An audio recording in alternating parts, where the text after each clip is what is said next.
Dayandırin zamanı, ömrüm gedir hədər. Mənə bu sevgidən qalan tək bir kədər. Son qərarımdır artıq, bu sevgi biter. Qəlbim biraz yasını tutar, sonra gülüb gedər. Səhvlər etdin axı dəfələrcə, mən də bağışladım hər səfərində. İstəmirəm artıq səni sevmək, səni görmək. Sən öyrətdin mənə nədir yaşaya, yaşaya ölmək.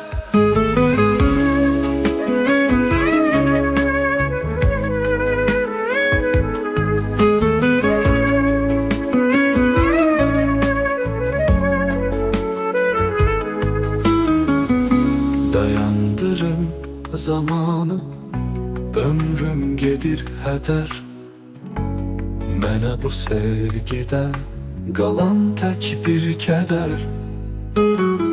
Son qərarımdır artıq, bu sevgi biter.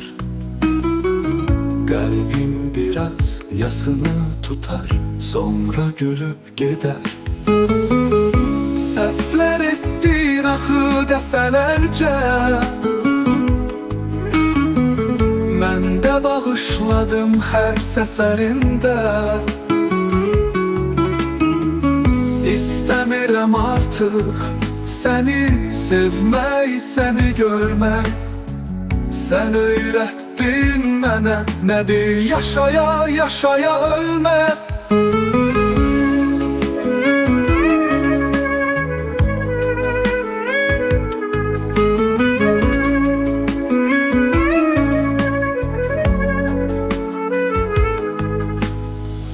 Səhvlər etdim axı dəfələrcə,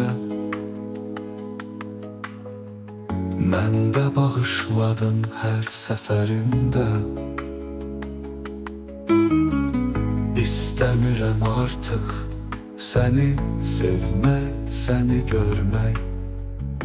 Sən öyrətdin mənə nədir yaşaya, yaşaya ölmək.